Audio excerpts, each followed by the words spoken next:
Mille peale sinu aeg endal põhiliselt läheb? Ma kujutan ette, et paljuski on rolli paigas, inimestel on kogemus ja nad tegelevad igaüks oma sambas, oma valdkonnas.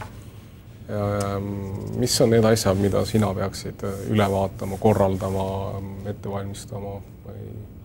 Noh, ütleme nii, et eks mu see juhtimisstiil on võib-olla nagu mängiv treener rohkem, et protsessis sees hästi. Kui vaja, siis olen. Kui vaja, lähen teen midagi ise ka ära. Aga seda juhtub väga harva. Et sa masina taga saaks hakkama? Absoluutselt. Sa käid vahetustes, et sa oma kompetentsi hoiaksid? Ei käi, aga... Aga teed endale selgeks? Jah, ma olen seda nagu rõhutanud väga... No ütleme, isegi enamus osakonna juhatajad on tulnud meil ju masina tagant. Et see on nagu väga oluline, et... See on selleks, et sul oleks laua taga milleski rääkida, muidu sa ei saa pihta ju teemale. Üks asi on pihta saamine, teine asi on ka adekvaatselt aru saada, mida sulle räägitakse. Just, jah. Et, ja kas sulle räägitakse 100% tõtt. Ja nii saab ka olla. Ja. Et ma pean osakonna juhatajate puhul väga oluliseks seda, et nad ikkagi jagaksid seda protsessi. Aga tulles tagasi, et mis on see temaatika, millega sina tegeled? No, põhimõtteliselt juhtimissüsteem on väga oluline, sest ühelt poolt on nagu võib võtta, et inimeste enda initsiatiiv ja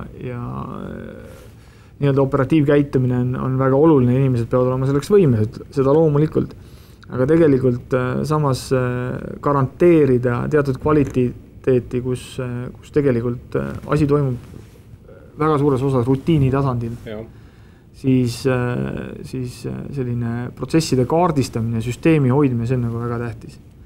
Et põhimõtteliselt suur osa meie tööst läheb selle süsteemi täiustamisega. Meil on olemas selline nagu continuous improvement süsteem, kus protsessid on kaardistatud, on olemas selline vastav tagasiside skeem.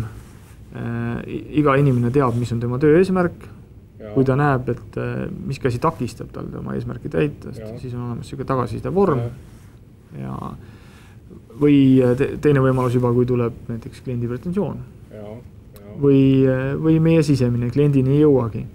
Siis tegelikult alati on nagu kaks, kui see tagasiside või mittevastuse kohta tuleb, siis alati on kaks varianti. Et esiteks, kas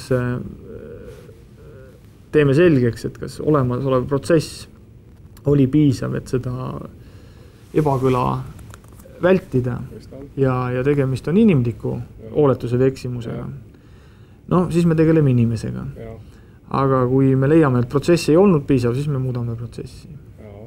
Ja see ongi selline pidev protsess. Et hetkel vahest ka tõstame inimesi ümber. Tegelikult inimestel on väga suur iseseisvus. Näiteks müügis ja igal pool tegelikult.